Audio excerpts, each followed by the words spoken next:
안녕하세요, 모터플렉스 홍석준입니다. 자, 제가 지금 나와 있는 곳은 인제 오프로드 현장에 나와 있는데 여기서 바로 렉서스 LX를 타보는 경험을 할 겁니다. 이번에 나온 LX700H 가격이 진짜 상당한데 이 가격을 납득하게 하려면은 오프로드 성능이 진짜 대단해야 되거든요. 그래서 렉서스가 진짜 이례적으로 여기 오프로드 현장을 엄청나게 격한 상황으로 꾸며놨어요. 이 차 지금 보면은 도강 높이가 70cm나 물을 넘나들 수 있게 만들어놨고, 그리고 지금 이렇게 올려놓은 거 보면은 뒤쪽에 와, 서스펜션을 이렇게까지 올려놨다고? 그 정도로 어마어마한 오프로드 실력을 벌써부터 보여주는 것 같은데 실제로 타볼 때는 어떤 느낌일지 함께 살펴보도록 하겠습니다. 빨리 가자.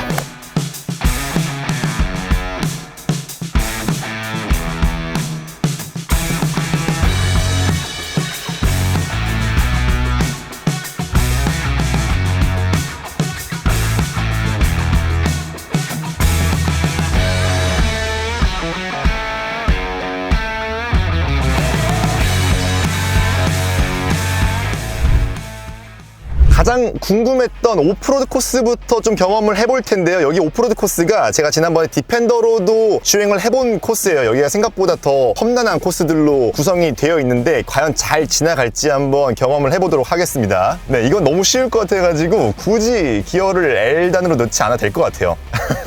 아까 타기 전에 보니까 타이어가 기본적으로 HT 타이어가 끼워져 있더라고요. 그러니까 이 차는 본격적으로 오프로드를 가는 타이어는 맞는데 온로드에 조금 편안한 세팅을 중점으로 둔 그런 타이어를 끼고 있었던 거죠. 근데 오프로드는 어떨까 궁금했는데 이런 코스 일반 차로는 가기 힘든 코스거든요. 근데 이 앞에 있는 코스는 소형 경사로 코스로 조금 더 빡센데 이거 갈 수 있을까? 여기선 일단 N단으로 넣은 다음에 L4 모드로 넣어가지고 이 L4 모드로 바꾸는 기능도 되게 좋은 게 실수하는 걸 방지하기 위해서 누른 다음에 동작하도록 되어 있어요. 이런 것들도 되게 세심하게 되어 있네요. 일단 경사로 한번 올라가 보겠습니다. 이게 눈으로 보기에는 별거 아닌데 이렇게 올라가기만 해도 하늘밖에 안 보여요. 이 앞에 코스가 안 보일 때는 이 앞에 모니터에 상황을 보여주기 때문에 이 오프로드 코스를 무난하게 지나갈 수 있죠. 그리고 지금 이렇게 올라와 있을 때는 배가 닿을 것 같은데 이게 지금 H2 단계로 차체를 높여놓은 상태라서 기본 상태보다 80mm 정도 올라가 있는 상태거든요. 그래서 배가 안 닿이고 이렇게 돌파할 수 있습니다. 이렇게 코스 다음에 다음 언덕이 또 지나갈 때 앞에 박을 것 같거든요. 근데 안 박죠? 지금 차에 둘러져 있는 센서들은 막 비명을 질러대고 있는데 너무 쉽게 지나갑니다. 이게 이번에 LX를 출시하면서 새로운 버전이 나왔는데도 불구하고 휠베이스를 더 길게 빼지 않았어요. 사실 경쟁차들을 보면은 3000mm를 우습게 넘고요. 뭐 캐딜락 에스컬레이드만 보더라도 3100mm를 넘어가는 휠베이스 길이를 가지고 있는데 지금 LX는 그 일본에서 토요타 수석 엔지니어 분께서 직접 오셔서 설명을 해주셨는데 2850mm를 30년째 바꾸지 않고 휠베이스 길이를 일부러 유지하고 계신데요. 이게 약간 전통같이 생각을 한다는 건데 아무래도 우리가 오프로드를 갔을 때는 휠베이스가 짧을수록 유리한 측면들이 있단 말이에요. 그런 것들을 지금 이 차에 많이 녹여놨다는 거죠. 자, 다음 코스는 수중 도하 코스인데 여기 코스가 생각보다 굉장히 빡셉니다. 진짜 시내길을 지나가는 길인데 한번 보시죠. 참고로 이 차의 차체를 다 높였을 때는 이 도하 높이가 700mm까지 돌파를 할 수가 있거든요. 지금 제가 가는 이 물길이 지금 보세요. 지금 사람도 거의 허벅지까지 잠겨있는 저 정도의 깊이인데 이게 사실 쉬운 깊이가 아니에요. 일반 차들은 그냥 다 침수입니다. 근데 와, 이런 코스를 잘 가야지 사실 진짜 오프로드 차라고 할 수 있거든요. 이거 지금 이 정도는 아니지만 여기 코스 지난 다음에 진짜로 보여드릴게요. 참고로 지금 이 LX에 대해서 좀 설명을 드리면은 여기에는 정말 희한하게도 에어 서스펜션이 안 들어가 있죠. 보통 오프로드 코스를 가는 이런 차들에 대해서는 에어 서스펜션이 필수예요, 요즘엔. 근데 굳이 이번 렉서스가 에어 서스펜션을 안 넣었다 그랬을 때 좀 의아한 측면들이 있었지만 막상 이걸 까놓고 보니까 생각보다 더 차고를 많이 높일 수가 있더라고요. 그리고 실제로 수중 도하 이런 높이 같은 것들도 더 적극적으로 홍보를 했어요. 그래서 여기서 발표한 자료를 보니까 700mm를 도하할 수 있대요. 지금 제가 들어온 이 코스 같은 경우에 지금 물 안쪽이 잘 보이지 않아요. 이럴 때일수록 차의 성능이 되게 중요해지는데 여기 보면은 사이드 스텝까지 다 지금 잠겨 있거든요. 바퀴를 거의 다 잠길 정도, 절반 이상이 잠길 정도인데 이게 지금 문을 열면은 제 발 아래로 물이 들어올 정도예요. 이게 문제가 되는 게 뭐냐면은 지금 제가 타고 있는 차가 하이브리드입니다. 이거 다 기억하셔야 돼요. 하이브리드 차가 배터리 때문에 물 안으로 들어왔을 때 배터리 방수 문제 때문에 보통 물로 못 들어가게 만들거든요. 근데 지금 LX 같은 경우에는 배터리를 이 보호 실링을 해놔가지고 방수 처리를 해놨답니다. 그래서 지금 이렇게 적극적으로 오프로드 코스도 들어올 수 있는 거고, 이게 생각보다 너무 쉬운데요. 너무 쉬워서 약간 의아할 정도. 그리고 여기 엔진 아래쪽에 오일팬 설계, 그리고 디퍼렌셜 락 부분에도 물이 침투했을 때는 통째로 갈아야 되는 불상사들이 좀 발생할 수 있는데, 그런 측면에서도 방수 처리를 많이 해놔가지고 이렇게 물을 지나갈 때 충분히 차가 데미지를 입지 않을 수 있게 설계를 해놨다고 합니다. 그리고 이렇게 제가 조향하는 이런 감각들이 굉장히 신뢰도가 높게 설계가 되어 있는 걸 확 느낄 수가 있는데, 이게 베어링 방식으로 되어 있대요. 이게 되게 드문 방식인데, 본격적으로 오프로드를 탐험하는 차들, 예를 들어서 뭐 G바겐이나 뭐 옛날 랜드로버 차들을 보면은 앞바퀴가 전부 다 베어링 형식으로 되어 있습니다. 이게 바위를 넘나드는 그런 락롤링을 할 때 굉장히 신뢰도가 높은 방식이에요. 조금의 유격이 있으면서 유연하게 넘어갈 수 있는 그런 방식이라서 지금 이렇게 앞에 바위 구간을 지나가게 되는데, 이게 어려운 게 뭐냐면 바위 구간을 지나간다는 거는 웬만한 오프로드 차들로도 꽤 힘든 구간이에요. 어떤 바위가 튀어나와 있을지 모르기 때문에 여기서는 한번 크롤 기능을 활용해가지고 제가 악셀레이터를 밟지 않고 지나가 보도록 하겠습니다. L4 모드일 때는 자동으로 크롤 들어가는 거죠. 크롤을 활성화시키면은 여기 위에 크롤 단계가 설정되어 있는데, 이걸 여기 모드 셀렉터를 통해서 속도를 조절할 수가 있습니다. 2단계 정도로 놓은 다음에 그냥 발을 떼기만 하면은 가는 거죠. 그리고 앞에 바위가 있으면 자기가 알아서 인식해가지고 속도를 줄여주고 이렇게 알아서 넘어준다는 거죠. 제가 할 일은 딱 하나예요. 그냥 예쁜 바위를 바퀴에 걸릴 수 있도록 조정만 해주면 됩니다. 너무 쉽다. 이거는 여러분들이 타는 그 도시명 XV들로는 절대로 넘을 수 없는 길들이에요. 바닥이 닿는 거는 둘째치고 그냥 아예 부러질 수도 있어요, 축이. 그러니까 일반적인 차로는 도전 자체를 하시면 안 되고, 뭐 바위 락롤링 하는 영상들 보시면은 일반적으로 지프 랭글러 같은 것들로 좀 하는데, 지금 이게 놀라운 게 뭐냐면요, 이 차는 분명히 럭셔리한 감각을 뽐내는 차잖아요. 근데 저 코스를 이렇게 쉽게 넘어온다고. 그리고 게다가 편합니다. 다음에 활용해볼 기능은 락 모드. 여기 모드 셀렉트를 이 상태에서 돌리게 되면은 이 스티어링을 앞쪽에 지금 락 모드라는 거를 활성화시킬 수가 있습니다. 락 모드 해놓고 한번 앞에 있는 언덕백이 있는 바위를 넘어갈 건데, 이 언덕백에 있는 바위들이 정말 힘들어요. 이게 세심하게 설계를 했다고 하는데 약간 차에 데미지를 줄 것처럼 보이거든요. 왜냐하면 이 오른쪽에 있는 푹 튀어나와 있는 이 바위가 이거 쉽지 않은데? 된다고? 하체를 약간 쿵 찍는 그런 느낌도 나는데 이걸 또 무리 없이 갑니다. 제가 일부러 좀 빨리 지나왔거든요. 이렇게 했을 때는 못 지나가는 차들이 태반이었는데 넘어가네요. 그리고 다음 코스는 어딥니까? 통나무입니다. 이번에도 크롤 모드를 통해서 지나가 볼 건데, 크롤 2단계로 넘어가 볼까요? 이 통나무가 머드 구간에 빠져 있으면 굉장히 미끄럽습니다. 그래서 바퀴가 헛돌면서 좀 지나가기가 어려운 측면들이 있는데, 한 바퀴, 이렇게 앞바퀴가 지나가는 것까지는 괜찮죠. 근데 네 바퀴가 함께 지나가는 상황을 연출해 봤을 땐 이게 뭐야? 너무 쉽네. 이게 또 중요한 게 뭐냐면요, 이렇게 양쪽 바퀴가 이렇게 번갈아 가면서 움직일 때는 뒷바퀴의 휠 트래블 정도가 또 중요하거든요. 이게 안 됐을 때는 배가 닿이는 건 둘째 문제고, 차가 옆으로 기울어서 넘어질 수도 있습니다. 지금 너무 쉽게 넘어오기 때문에 뭐 드릴 말씀이 없을 정도예요. 다음에 진행할 코스는 사면 경사로입니다. 여기 설계해놓은 경사로의 경사도는 고작 30도라고 하는데, 이게 눈으로 보이기에는 거의 수직이거든요. 근데 스펙상으로는 사실 이 차가 45도까지 견딜 수 있다고 하니까 더 높은 스펙을 가지고 있어요. 사실 이게 머드 구간을 이렇게 왼쪽에 깔고 있을 때, 이렇게 잠깐 멈춰볼게요. 거의 여기에 화면 속에 비춰져 있는 거 25도? 정도 된 거죠. 이 정도 구간일 때도 바닥에 손을 닿을 수 있을 만큼 많이 경사도가 되어 있는 모습을 확인할 수가 있는데, 이것보다도 훨씬 더한 경사도까지 사면으로 통과할 수 있다는 거. 사실 오프로드 차 중에 제일 어려운 부분이 이 옆으로 기울어지는 구간인데, 이게 너무 쉽게 이렇게 지나갈 수 있다는 것도 놀라운 부분이었어요. 렉서스가 이런 행사한다는 게 처음이긴 한데 솔직히 반신반의하면서 왔거든요. LX의 명성은 익히 알고 있었지만 얼마나 잘할지는 몰랐는데, 다음 코스는 일단 경사로 코스로 이어지는데, 이번에도 크롤 모드를 해서 2단으로 그냥 맞춰놓고 저는 이 어마무시한 경사도를 그냥 한번 올라가 보겠습니다. 일반적인 차라면은 이런 경사로 올라가지도 못합니다. 이런 경사로에 이렇게 머드 구간으로 되어 있을 때는 지금 보세요. 올라가는 거 경사도 한 20도가 넘어가는 것 같죠? 30도? 30도 경사로 정도면은 사실 일반 도로에서는 만날 일이 없어요. 법적으로 이 정도의 도로를 만든다는 거는 있을 수가 없는 일이거든요. 근데 이런 차들은 이 정도 길은 밥 먹듯이 갑니다. 이런 길에 들어왔을 때는 하늘만 보게 되는데 이럴 때일수록 장비빨이 중요해지고 이 앞에 있는 화면을 통해서 얼마나 안전한지 확보를 하고 지나가야 되고, 제가 지금 악셀레이터를 밟고 있지 않은데 이 크롤 모드를 통해서 안전한 속도를 또 유지해주는 것도 중요합니다. 이제 중요한 거는 내려갈 때인데, 내려가는 상황에서 여러분 경사가 이게 차가 그냥 미끄러져 버릴 수가 있거든요. 어떻게 가는지 한번 봅시다. 지금 앞에 그대로 내려가면 박아버릴 것 같은데 괜찮겠죠? 화면에 잘 담길지 모르겠는데 이게 언제나 오프로드 코스를 찍을 때 화면에 잘 안 담겨요. 아쉬운 부분인데 너무 쉽게 내려옵니다. 한 번도 타이어가 미끌리는 걸 못 봤는데, 단순히 타이어 성능도 중요하지만 이 전자장비들도 상당히 중요한 역할들을 하거든요. 차체 제어를 그만큼 잘해주고 있다는 거고, 신뢰도가 충분히 있네요. 자, 다음 코스는 이제 좀 말도 안 되는 코스긴 한데, 이 둔덕을 넘어가라고요. 모글 코스라고 하는 데인데, 이 코스는 사실 차체의 강성이나 차체의 전자제어 기술, 이 4륜구동 기술을 볼 수 있는 코스예요. 이게 사실 락 기능을 켜놓고 지나가야 하는 코스인데, 이렇게 두 바퀴를 띄워놓은 상태로 한번 둡시다. 이렇게는 보통 그 옆에 인스트럭터 분들 표정이 좀 안 좋아지거든요. 근데 일부러 락 기능을 켜놓지도 않았어요. 물론 이 차에는 지금 디퍼렌셜 락이 앞뒤 중앙까지 다 제어가 됩니다. 근데 이렇게 중간 가다가 멈추는 거 됩니다. 지금 두 바퀴가 띄워져 있어요. 그리고 이 상태로 또 가보면 왜 쉽게 가지? 지금 여기 모니터상으로도 바퀴가 떠 있는 거를 보여주고 있는데 이 둔덕이 작은 수치가 아니에요. 너무 쉽게 지나가는데요? 이게 맞습니까?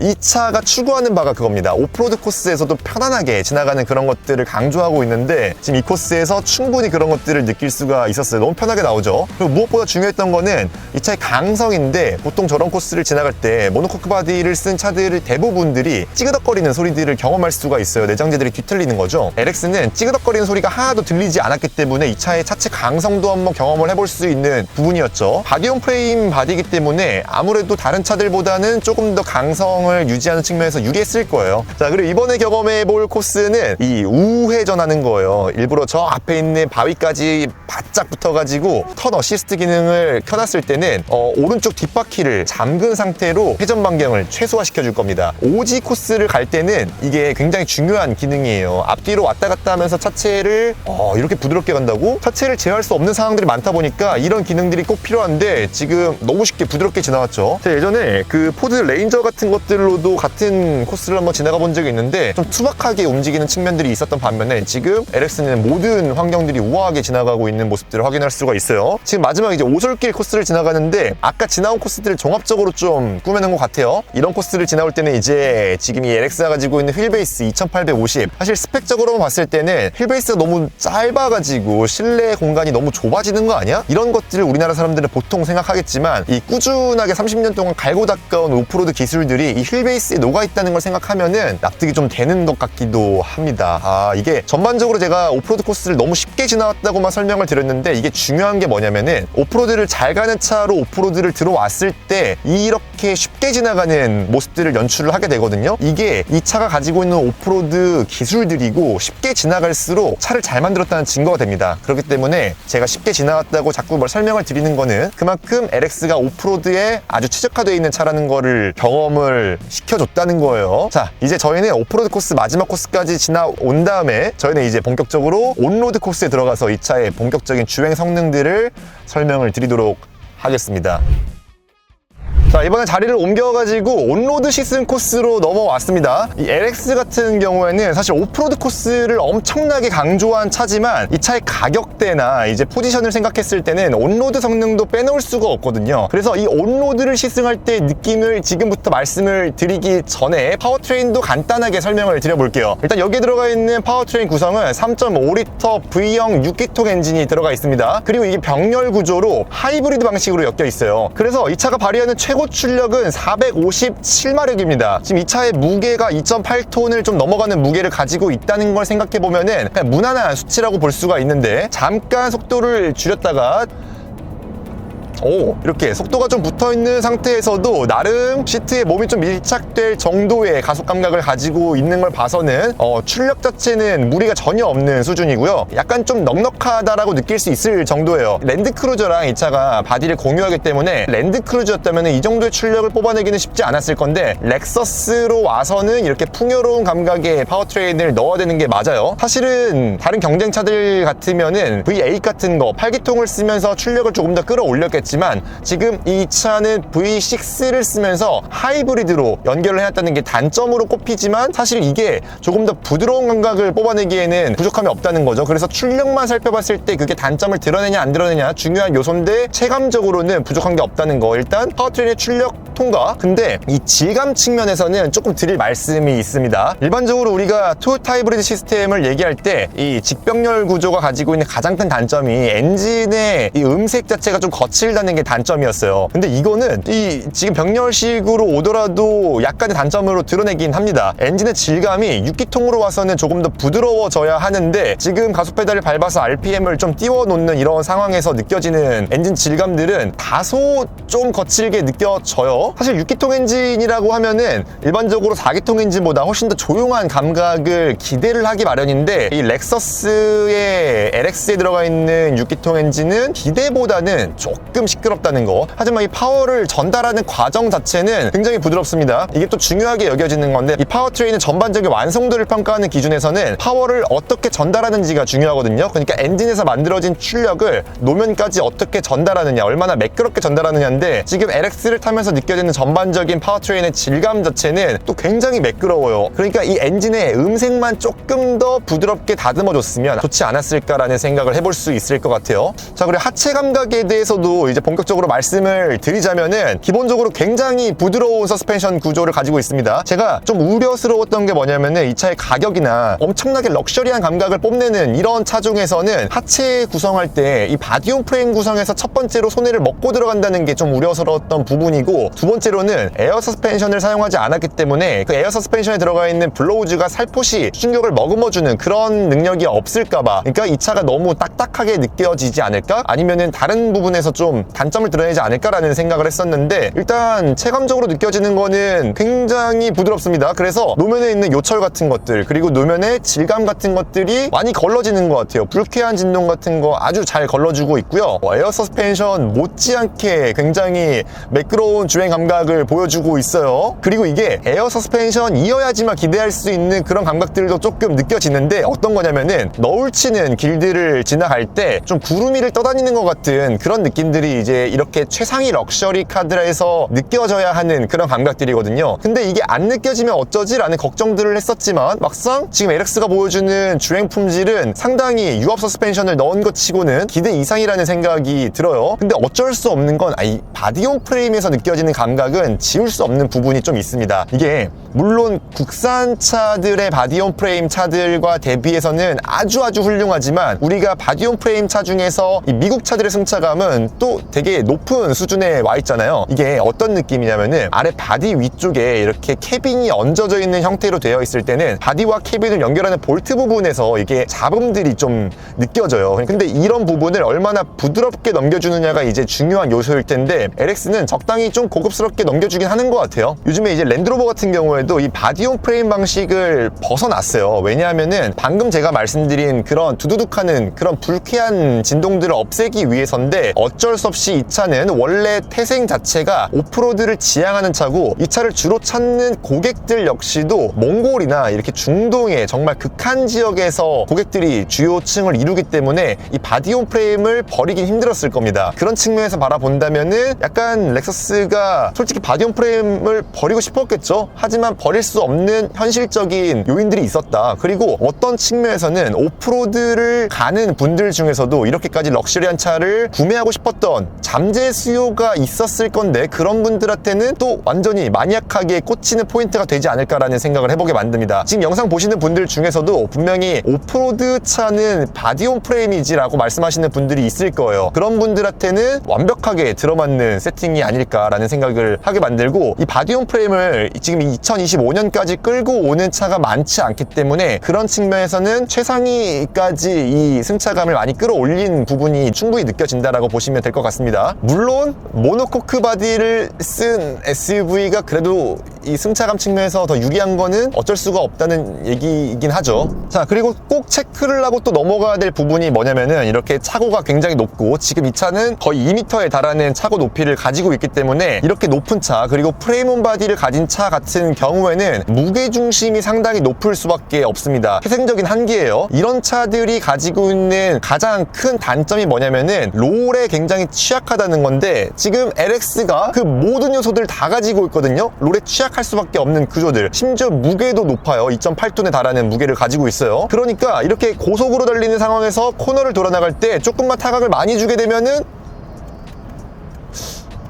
이렇게 오, 이거 신기한 감각인데 이런 감각은 또 처음 느껴봅니다. 이게 분명히 부드러운 서스펜션 구조를 가지고 있기 때문에 방금도 해보면은 뒷바퀴가 조금 따라오는 게 느리게 따라온다는 느낌은 분명히 느껴집니다. 차체 무게가 굉장히 무겁기 때문에 어쩔 수가 없는 부분들이 있어요. 하지만 지금 롤이 의외로 많이 잡히지 않는다는 거, 이게 아까 저속 구간에서는 스티어링 휠을 급하게 좀 컨트롤했을 때는 롤을 허용하는 그런 부분들이 느껴졌거든요. 그래서 이게 고속으로 올라갔을 때는 굉장히 불안해질 수 있는 요인으로 작용할 텐데 라는 우려를 했지만 막상 지금 고속으로 올라온 상황에서 스티어링 휠을 까딱까딱 해줄 땐 롤이 막 심각하게 발생하진 않아요. 신기하네. 이게 분명히 무게가 이 위에 엄청나게 많이 맺혀 있다는 게 느껴지는데 그거 대비해서는 상당히 롤을 억제를 잘해주고 있는데 아까 이 LX를 설계한 치프 엔지니어한테 물어봤던 결과로는 전반적으로 온로드 성능을 끌어올리기 위해서 차체의 이 롤 억제 능력을 전자제어로 상당히 많이 제어를 잡아놨대요. 여기에는 아무튼 유압 서스펜션이 들어가 있지만 전자제어 서스펜션이 들어가 있기 때문에 이 CC각각 차의 움직임을 파악해가지고 코너를 돌아 나가는 상황에서는 스프링의 레이트를 상당히 조여준다고 합니다. 그래서